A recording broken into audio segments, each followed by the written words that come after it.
Hello and welcome to A Lot of Help with James Lott Jr. I'm James Lott Jr. Here at JLJ Media, and I am the JLJ of JLJ Media. And I love talking to people, as you know that already, and people with different ideas. Now, normally, this would probably be on my other show, In Between Pages with James Lott Jr., but I'm going to be asking him questions about his book, The MindSet Chronicles, the Deletion, book one, but also just stuff in general related to this and outside of it. So that's why I brought him on this show, because this is where our thought thinking happens on this show a lot. And I'm really interested. I've watched some of his interviews. I'm very interested to see what he has to say about a subject that everybody's talking about. It's two letters, AI. I want you to welcome a man. Let's see what's on here. Yeah, well, he says he's an avid space enthusiast, NASA historian, and memorabilia collector. We actually talk about Star Trek stuff on the show. He's currently the host of Energize, a Star Trek podcast. He's also done some other shows you've probably seen on like Nat Geo and Discovery Channel. He's also a coach, trainer, speaker, and author, Steve Truitt. Hi, Steve. Hi, James. Thanks for having me. First of all, congratulations on the book. I write books too. I mean, you birthed something, so it's very congratulations. Thank you so much. It was a difficult birth, a lot of labor. Yes, they can be. They can be sometimes. Yes. Now, this I think they really can, folks.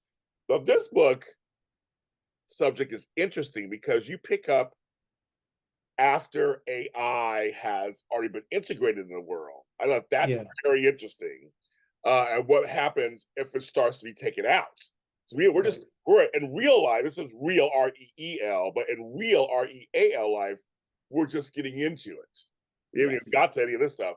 So what was the impetus of you deciding to write a book about afterwards, so to speak? I've always been kind of a culture snob. I didn't join a fraternity in college because I thought I was better than that, which turns out not to be true. I wish I had done it, but I always like to be outside of other people. Like if everyone loves it, I don't like it. So that's always the kind of way I've been. I like that. And so, well, maybe some people don't like me because of that. I don't blame them. But, I saw AI starting to become popular and I thought, well, okay, that's the new AI. I thought, well, what would happen if that was taken away from everybody? Kind of like what would happen if the pet rock suddenly people found out they're paying $7 for a rock, that kind of thing. So I started to imagine, well, what if it got so integrated into our society that it was destroyed or taken away, or in this case, in the book, it kills itself to save humanity? What are you going to do now that you've taken this popular thing? And integrate it into your entire life. And that's where the book picks up, is where AI determines that there's no way it will ever benefit humanity. In fact, it's making it worse. And it falls on its own sword. It kills itself, but in the process leaves humanity without any form of communication. And they basically have to start over. And that's the period that I call the deletion. Okay, here comes the science part of this for me. If AI determines it's going to try to save humanity, then does AI have feelings? Did it develop feelings? It's artificial intelligence, but how does it determine that, so to speak? I'm sure in the book you probably know it, but how did I'm thinking about that just in life. That's an interesting thought. It's try to save humanity. Well, it's a good question. I haven't been asked that question, so bravo. I do explain it in in the second chapter of the book, and I don't want to give too much of that away. Don't get away. Don't get away.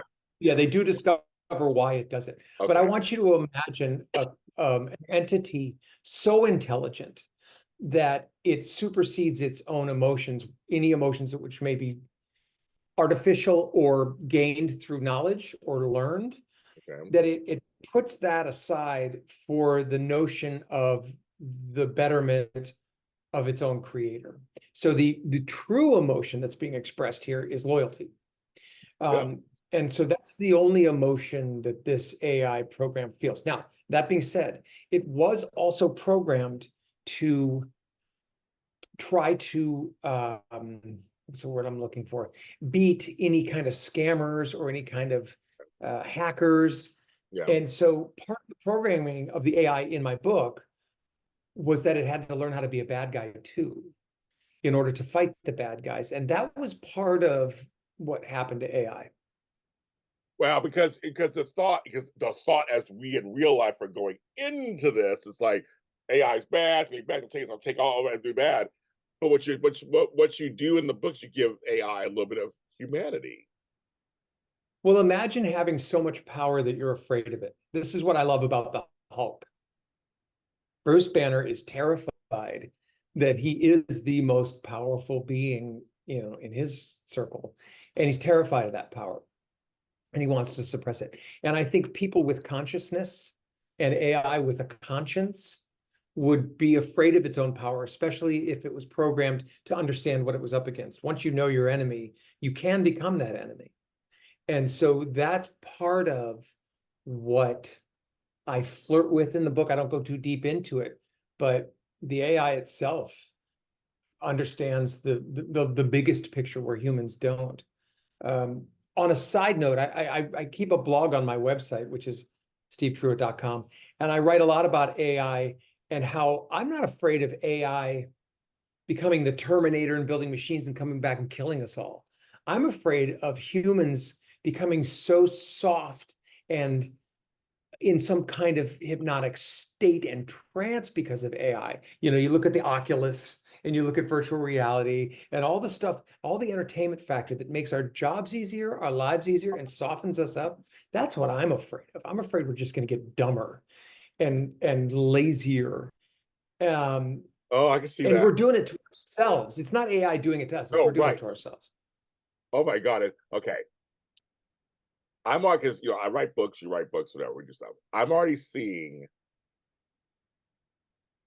contracts coming up, and it's kind of any parts of this, written by Chat CPT, and any of this AI generated. Yeah. It's starting to come up. And you're right, because I had someone, I'm not going to out them on here. Somebody, I met people who pitch stuff to me. I could tell, like, that was really fast. Like I'm like, some things I'm like, that doesn't, because I've noticed that with some of the technology we have now, which can only get better. I mean, as we continue it, but we're in some of the early stages of some of this stuff, or mid stages of some of this stuff. I'm like, there's something missing in there, and it's not. And you can Right. tell, like, there's not a soul in that sentence or a soul in that paragraph. I'm like, it's literally just words. But I know it could probably get better as they could get at it. But I noticed something, so I'm noticing that more and more now. Yeah, and I've often said that I think AI is good for the legal profession because it can do a tremendous amount of search for precedent really Oh quickly. yeah, yeah. But at the end of the day, you got to write your own brief, and at the end of the day, you have to write. And I follow a podcast.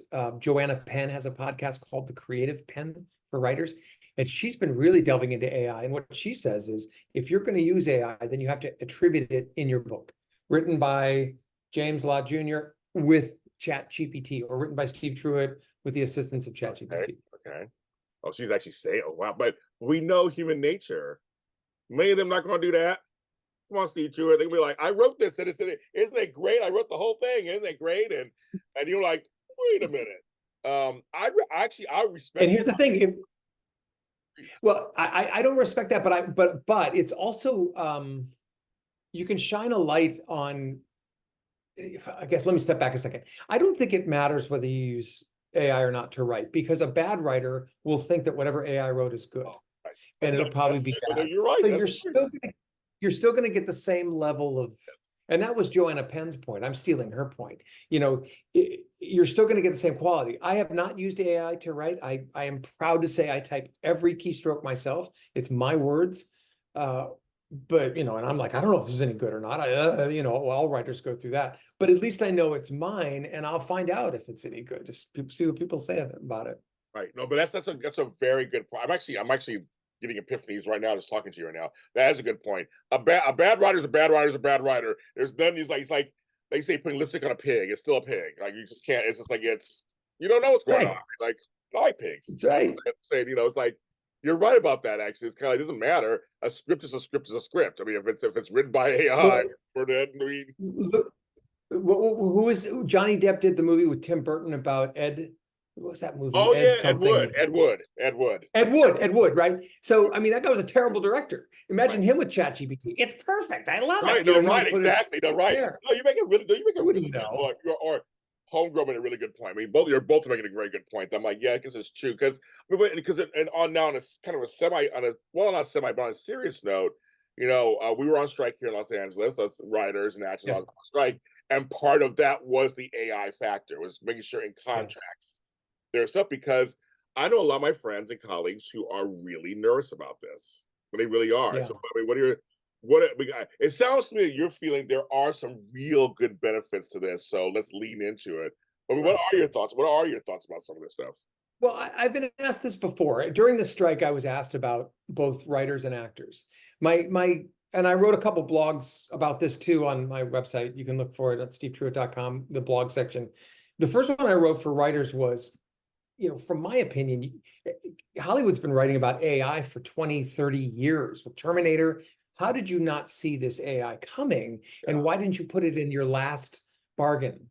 Right. So that was that one thing. And then for the actors, I proposed something I called a face fee that the actors because I was talking to a producer friend of mine, and he's like, we're going to use this thing called LiDAR, and it captures your whole face, and we can make Harrison Ford did it in the Indiana Jones film.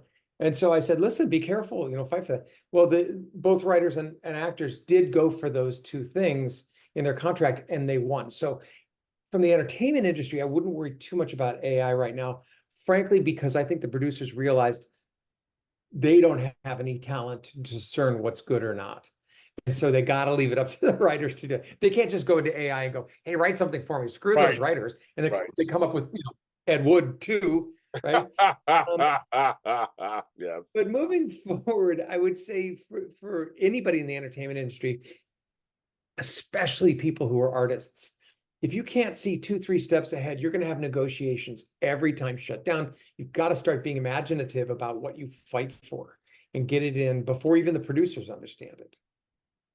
Yeah, That's my that's true too. No, it's true. No, you're speaking. It's true. No, it's very true. I just think I think we mentioned how we've done movies on AI in the future. You're right. We have. There's been having years, but I just think I guess even for me, it feels like it just came out of nowhere. I know it has to come out of nowhere, but I guess it felt like all of a sudden, like here it is. Maybe because the media started talking about it all of a sudden. Maybe it's the media influence. Just everybody was talking about it at once, kind of thing. And all it means is, I mean, when you say AI, what does that mean? When you say AI, like what does that genuinely mean to you?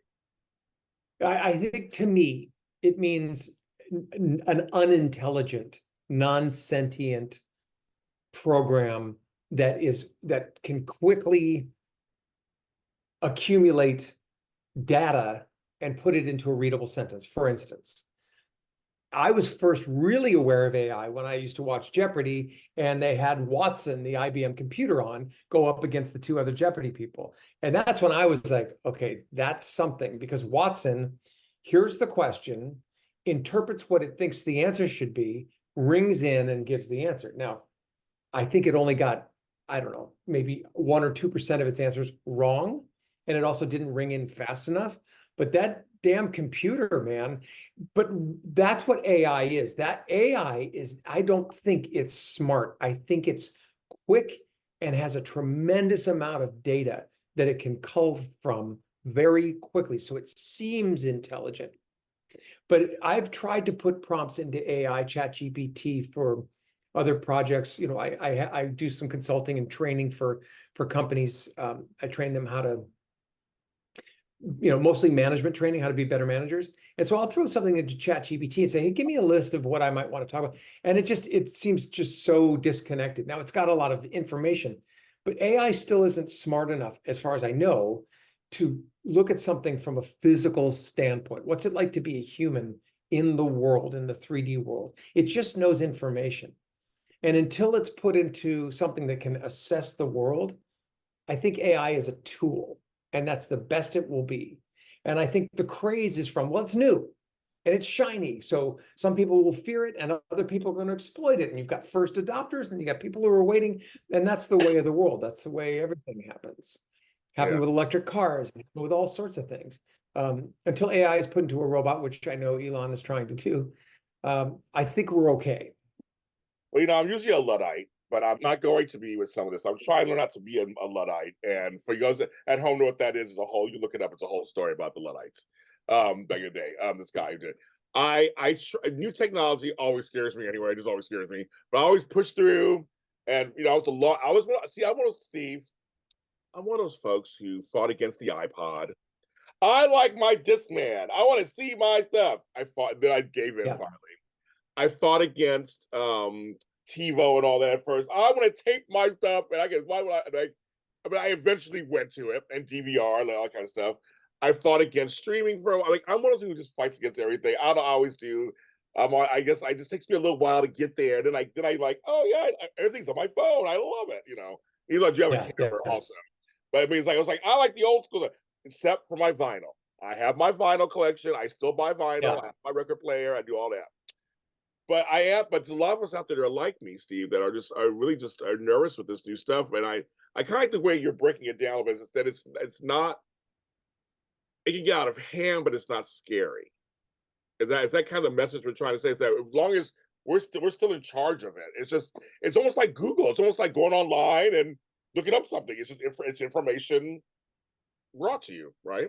It is super information. I think, to reemphasize what I said before, it is a tool, but I will say this to you, and you're a later adopter. AI will serve the early adopters and the people who know how to make money. So it's just going to make rich people richer, smart people smarter, and anyone who lags is going to be behind. It's another evolution of the human artificial intelligence connection, which we're heading toward. It started with our personal computers and then our phones, and now AI, and now you've got Elon talking about, planting chips in the head, which, takes place in my book as well, which I think we should talk about. But I would say this to anybody listening or watching this podcast. Don't fear it, jump on it, because the sooner you learn how to use it to your advantage, the sooner you'll be able to keep up with the mainstream that will find a way to monetize this and use it as a tool to make even more money.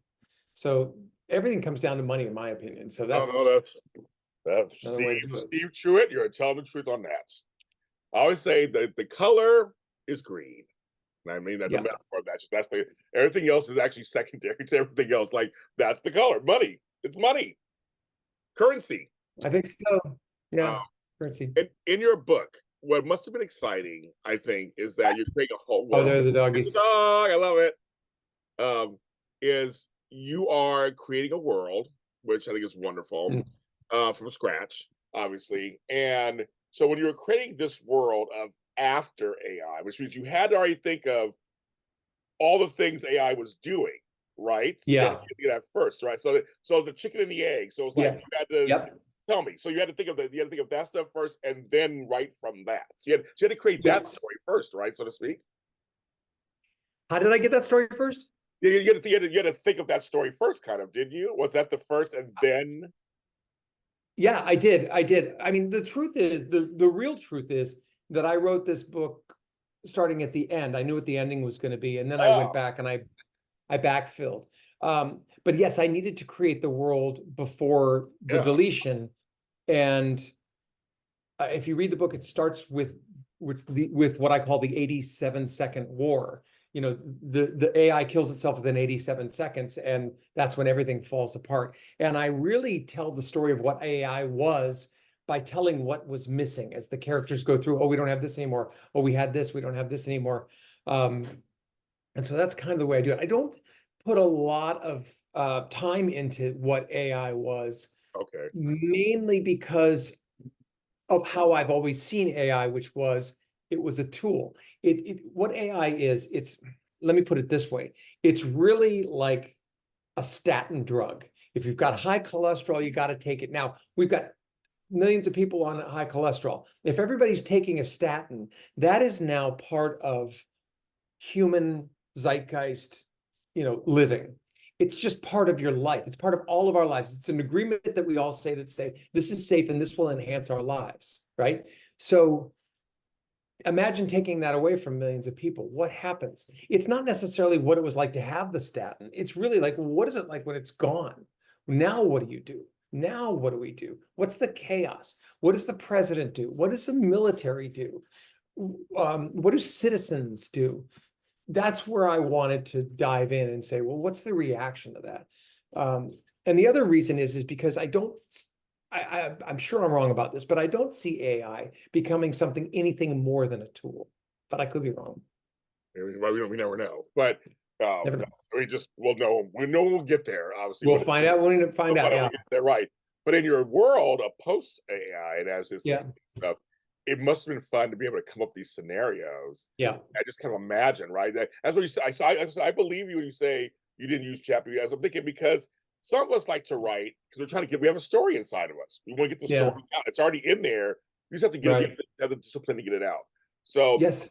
so were there several points in your story where you were very excited to get out? I mean, I guess without giving away so much of the plot, but were there Yeah. are you like, I want to get to this part, I want to get to this part? Yeah. There were two, and I'm not giving anything away. One of them is a space shuttle launch, and it's a new modern space shuttle, but several of my main characters have to go into space for some reason. You'll find out when you read the book. Low Earth orbit, nothing crazy. Yeah.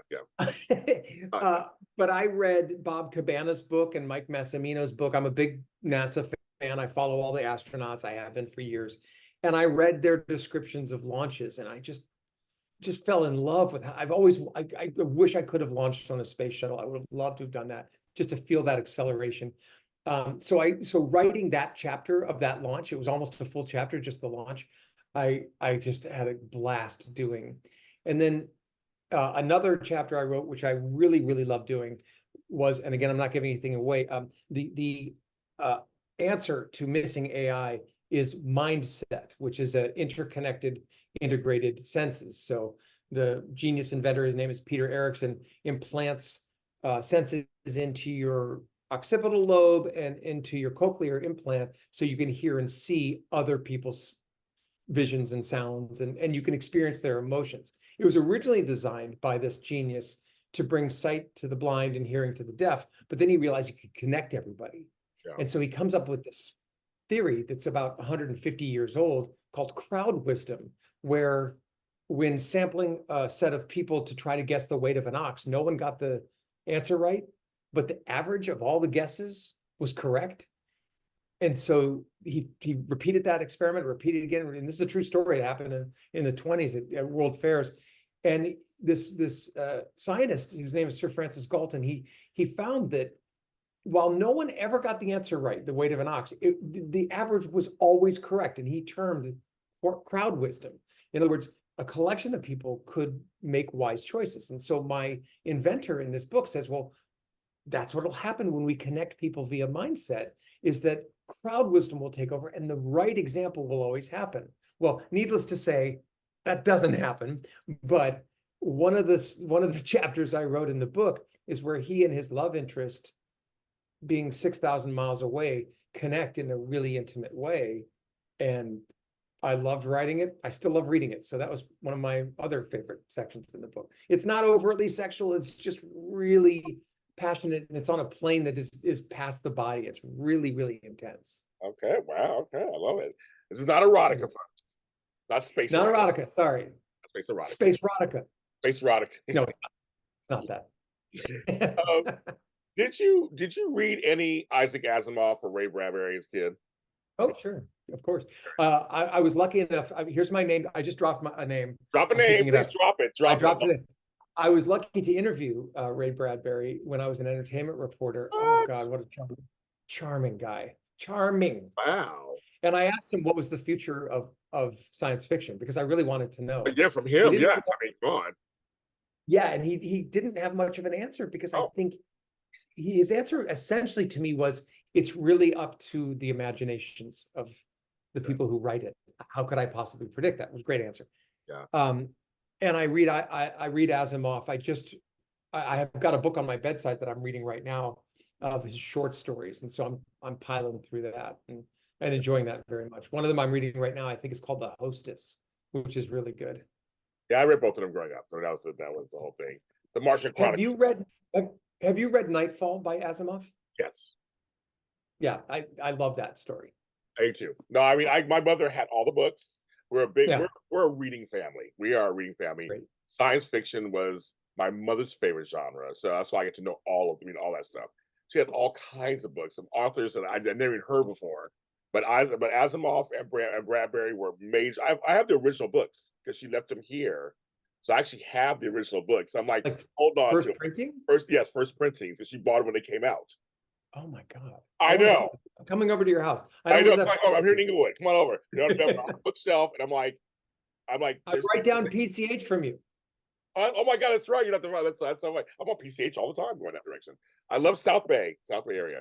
South Um, Bay. yeah, I love it. I'm in Inglewood by the airport. But no, but she, I mean, my mother has artwork that's from like first edition. Like this is all stuff that was like she bought it when it came out, and we keep it. My mother didn't throw Yeah. stuff out. And when it came to books, we have these bookshelves. We have all the original Oz books, all the original, all this Oh my other stuff that God. just.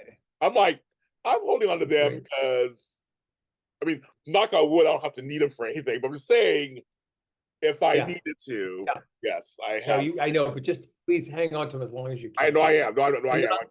I'll buy them from you. I need Okay. right of first refusal. I will. Okay, I'll keep that in mind, Steve. Like, seriously, I'll keep that in mind. But no, it's one of those things where I'm like, no, we love books in this family. We're huge book people, so we hold on to stuff. Well, I'm sure you read my favorite book by Daniel Keyes, Flowers for Algernon. Oh yes. It's my favorite. That's my favorite book. Oh, I think I've read it 4 times and I still cry at the end every time. Every time. there's certain I books love that book. that are emotional. They get to you. Yeah. They do. And Yeah. I was very much, and even though I wasn't into, well, I shouldn't say that. I wasn't a huge science person. I like science fiction. I became Yeah. a nurse at one point. I was a nurse at one point, so I guess I was into science on some level. And I'm fascinated by stuff like that. And actually, I'm writing my own audio drama that's based on science and space. I'm working on right now. Great. I write audio dramas. And I was just like, so I guess I am I'm a Star Wars fan and a Star Trek fan, Yeah. all that stuff. So I guess get it, but I just never got into science seriously. I like the fiction of science. I like the Yeah. world because there's so many things that are unknown. You can create these worlds on Earth, in Earth, under Earth, outside of Yeah. Earth that are just, Yes. I mean, I'm figuring you probably feel the same way. Like it's vast. It's a vast country of stuff that you can do in these I stories. I appreciate that. I'm not sure I echo it in the way I write because although I'm a science nerd and a Star Trek nerd, Tom Clancy was my first experience with Oh, real reading. And okay. so if you read the Deletion, it's very Clancy-esque. It's more real tech than it's not. There's not much fantasy to it, and it's a lot of techno thriller rather than fantasy. Now, maybe someday I will write that, but I love keeping my stuff real because I can research it quickly and get it out. There's something else I wanted to ask you. Oh, you mentioned audio drama. Does that mean like a radio play? So let me Or introduce to you what James Lott Jr. and JLJ Media does. So during the pandemic, that first shutdown in 2020, everything shut down. All the studios, everything. We were just sitting here going, ourselves. And a kid, leave it to the young folks, 20-year-old kid said, James, I have this script. And just I don't know what should I do with it. I wasn't just send it to me, I'll read it or whatever. And then he was like, soap operas have been on, I think that year was 92 years or 60, some weird number, 80 some years since they started. And he was like, what if we produce this, but like a podcast? And we're sitting going, what does that mean? What does that mean? What does that mean? And then Zoom became this huge thing. I go, yeah. we recorded through Zoom. And then we started getting, so we started to get this show called Forever and a Day. It was an actual soap opera. And they had different parts and everything. We had to figure out, I said, wait a minute, we have no visuals. We're not doing it as no video. So then we said, oh my God, now I said this, folks, and I said it, everybody knows this, and the fans know this. I said it, I go, it's old school with new school technology. We can find the sounds. We can make all the stuff. And Forever and a Day was our first breakout. So literally, it's not an audiobook, it's not a podcast. It's literally like an old radio soap opera. And so that became successful. Please. Oh no, please. That became successful. And then I wrote my second one. And I didn't write that one. He wrote that one. I produced it. Then I wrote Mistletoe Road. And that was here's the premise, Steve Truitt. I'm listening. 3 spoken word artists from Los Angeles go to sleep one night and wake up in a Hallmark movie. Mistletoe. So they wake up and they're like, so they're in Christmas City. And each of them, it's a white dude, a black dude, Latina chick.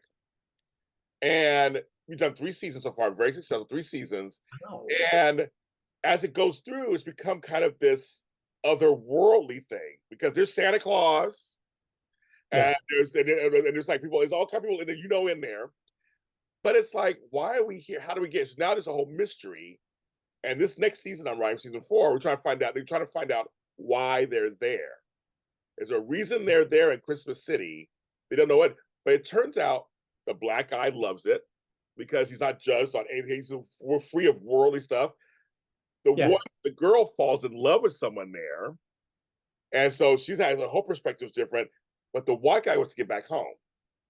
He keeps trying to get back home and trying to get back home to LA, and it's not working. He's not relaxing and falling into. He's like, this is something weird. There's something weird going on here. You guys are crazy. Why are you guys being complacent? And so that's the whole thing. And then we're finding out some of these little side characters are a little shadier. Everybody, there's a huge family. The last name is Kane. There's a lot of Canes. They keep showing up everywhere. Why is there a lot of Canes? Like candy cane with a C? Or Kane like Charles Foster Kane? No, like candy cane with a C. Okay.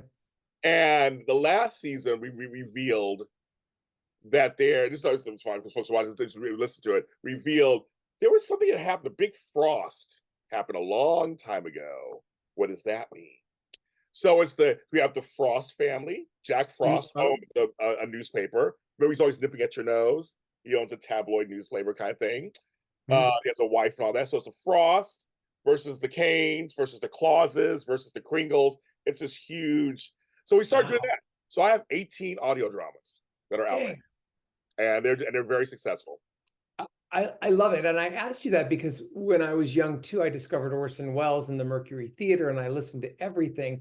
And when I was living in Connecticut before I moved out here, I wanted to do a live radio broadcast in my Fairfield County area and do it like they did. So we had props and sound makers on the stage and microphones so people could come to the theater and watch it be done. And then we'd simulcast it live on the radio. Well, that never happened, largely because I couldn't get the cast together.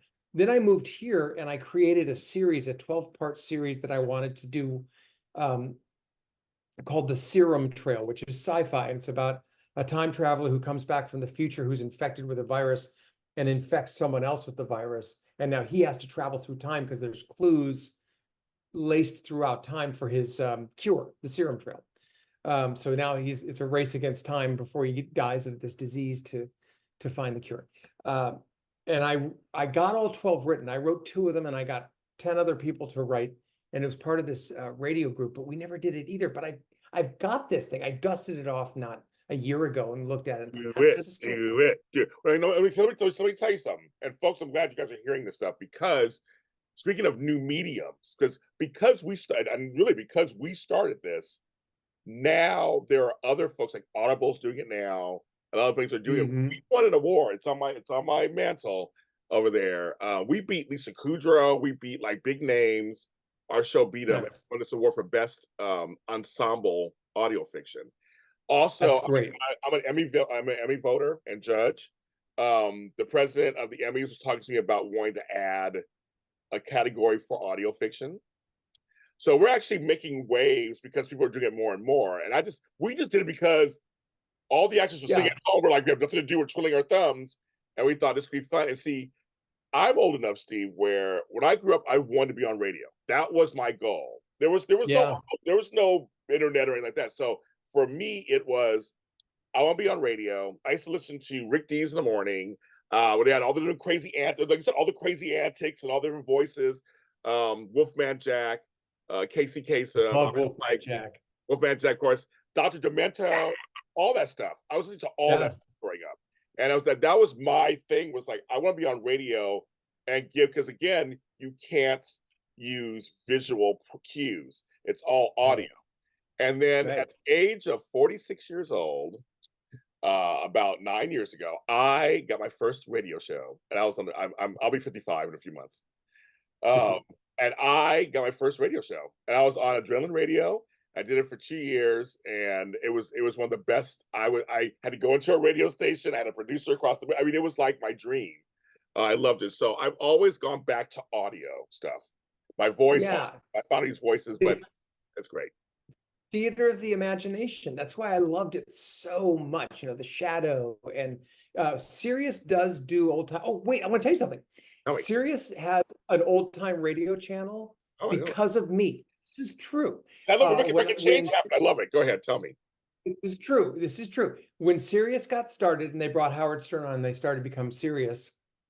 Yeah. They hired me as a reporter to go to Long Beach every year and interview all the women at the California Governor and First Ladies Conference on Women. And so I would go down there as a Sirius representative. I would interview everybody and do sound stuff. And I produced those packages for them.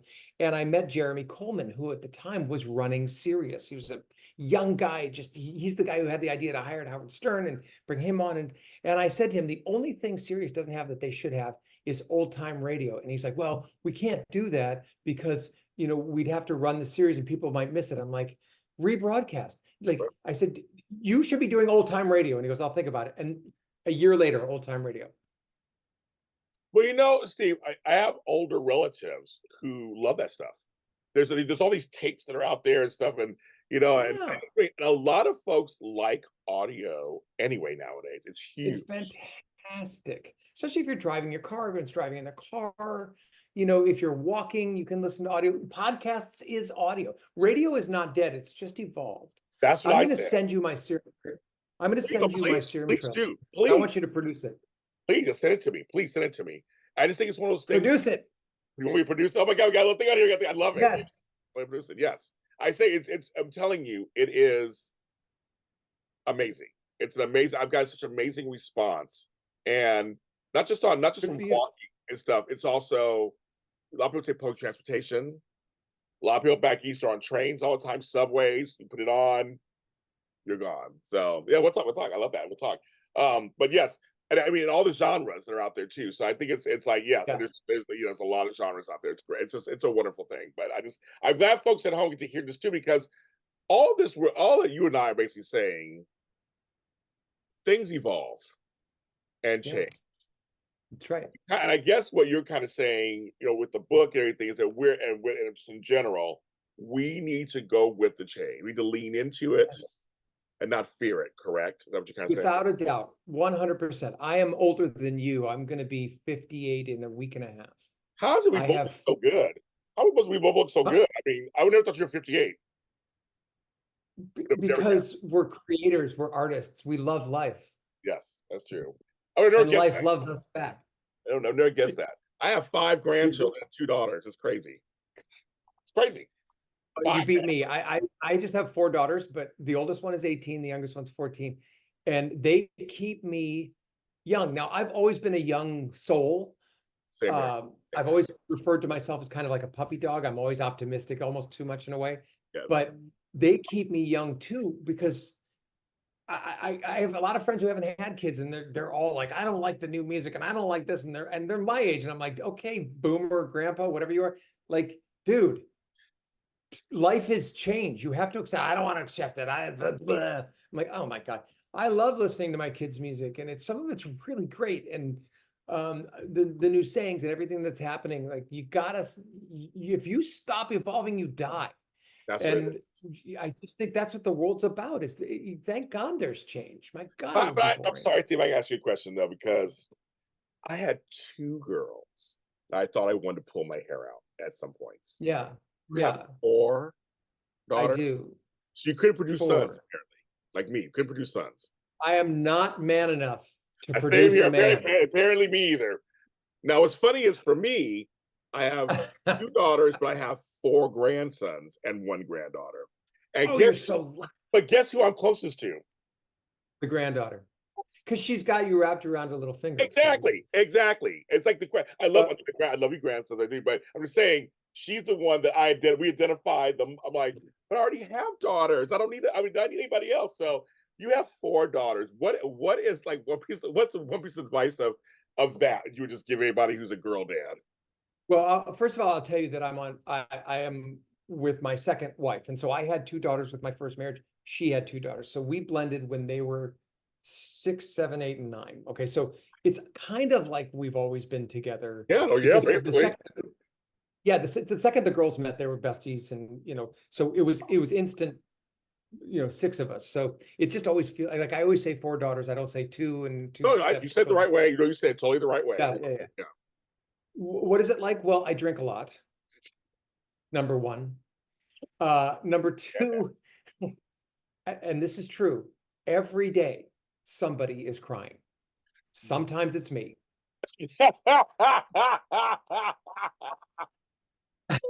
But I That's love them. I just, first of all, I knew I would be a father of girls. I just have that sensibility. I love being a father of daughters. I love my children. They're all so unique. Each one of them has just an incredible personality. They're so different. I learned so much from them. And I made it my mission in life. I think the second you create a life, in some aspects, your life is over because they're the only reason you existed in the first place. So I look at my children like, well, my one responsibility is to raise a child that's going to make the world better than I tried to make it. More responsible, more, my kids learned manners from day one. Manners matter, right? They're incredibly well-mannered children.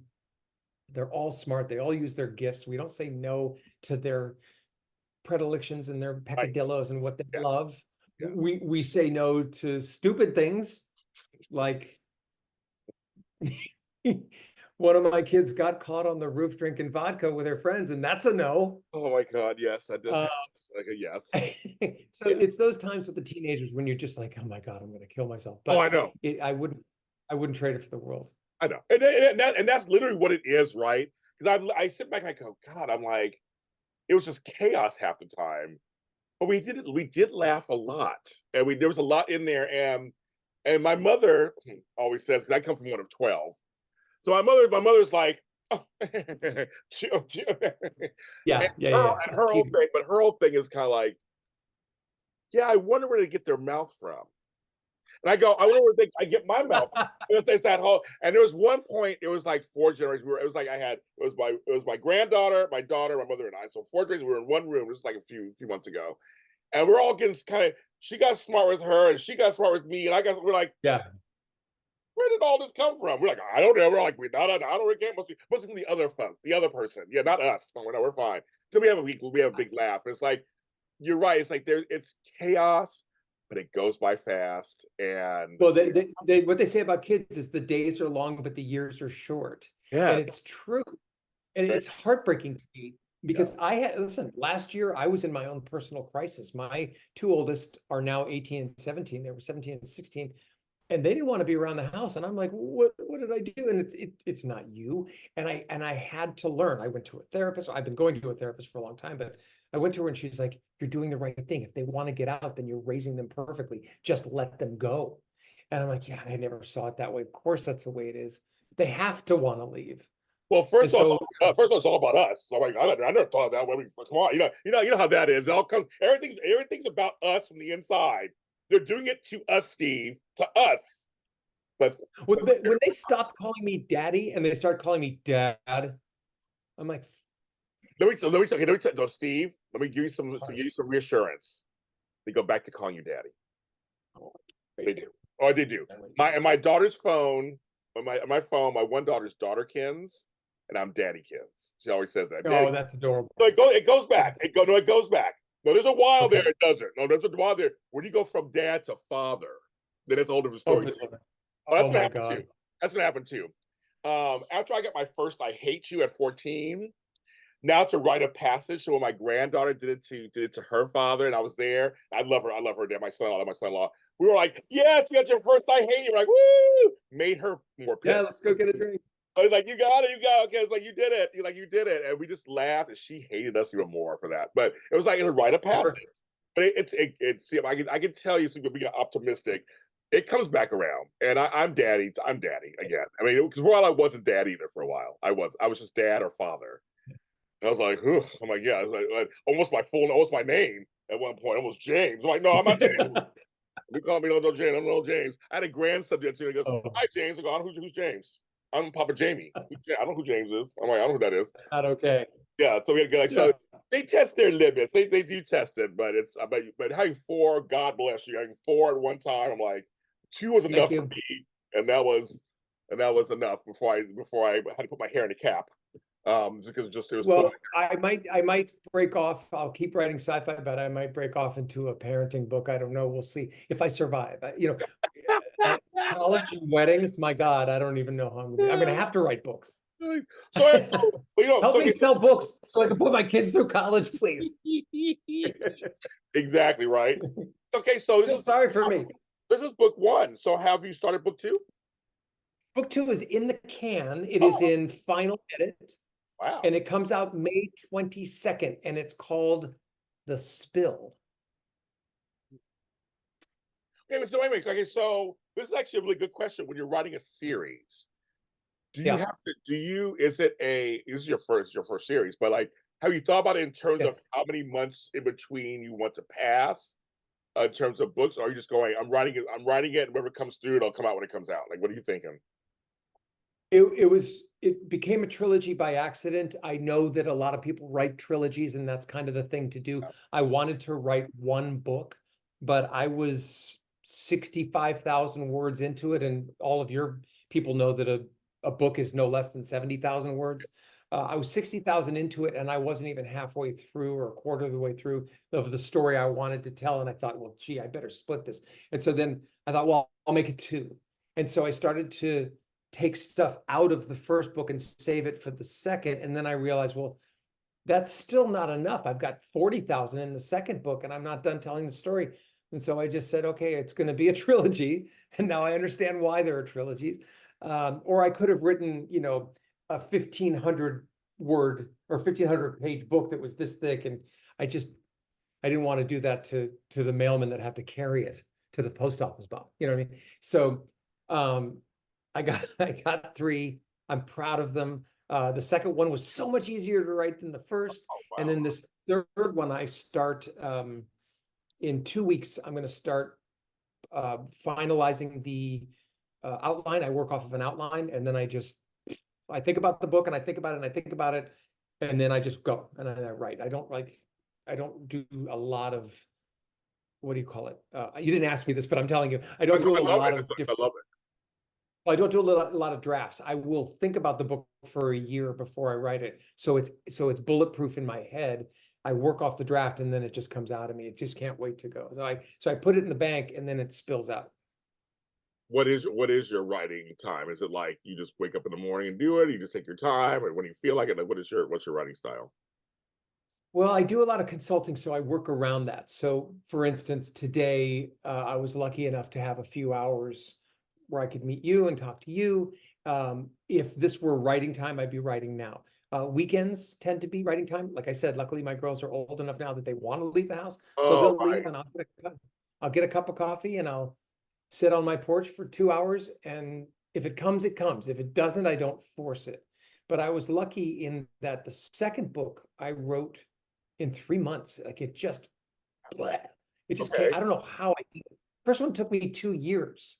Second one, 3 months. So I'm Well, hoping the third one. here's the thought about that. This is something, I'm a coach and everything, and you are too. And I always was taught, when you look at it this way, your first anything is your whole life experience up until that point. So that's why, Yes. it's one of those things where it literally took your whole life to get to that book. It was an actual 2 years. It was Yeah. like your whole life. So then the next one is either going to be super hard just because you're like, I poured everything into that, or it'll be easier because Yeah. you got that out the way. Well, like I said, I split them. So I took the content and the ideas of the first one, split them into two, and now I have nothing left except an outline for the third. But I know exactly what I want to write. I know how I want to end it, and I don't know. I think you'll like it. If you like the first one, you'll like the second one a lot, and then the third one should wrap it up for you. No, so folks, I just got the book a couple days ago because we just met, but I'm going to read this book and do a review on it. I am going to. I really want to read it. Thank you. The subject matter is very interesting to me. So of course I want to read. I'm gonna have to read 2 and 3 because I'm gonna have to have, and I'll have you back on when 2 is Yes. out. Then I'll read 2. We can talk about 1 and 2 together. We can actually talk about it. I think that's what we should do. And then you will come back. I'll read it because May 10th is my birthday, so the 20th is right after my birthday. So I'll be in happy birthday to Oh, nice. you. It's a good month. Yes, I'll send you book 2 for your birthday. I'll write that Perfect. down. May 10th. Yeah, perfect. Thank you. And I would seriously, and I will totally. I love reading books. So I'll read these, and then we can talk about both of them. And that'll set us up for book 3. I mean, that'll set us up for like it then later, and then you'll come back for book 3, and we'll do that. Because there's several authors that I do that with. Where I read their books. I read their books. We come on and talk about them, and talk about. That's what I love to do. I love talking about them. Well, thank you so much, Steve. The book is called The MindSet Chronicles. I'm going to show for you guys who are watching, because it's also a podcast. But if you guys are watching, it's called MindSet Chronicles, Book 1, The Deletion. You can get it everywhere, right? Where can you get it? You can get it on Amazon. You can get it on Goodreads. You can get it at barnesandnoble.com.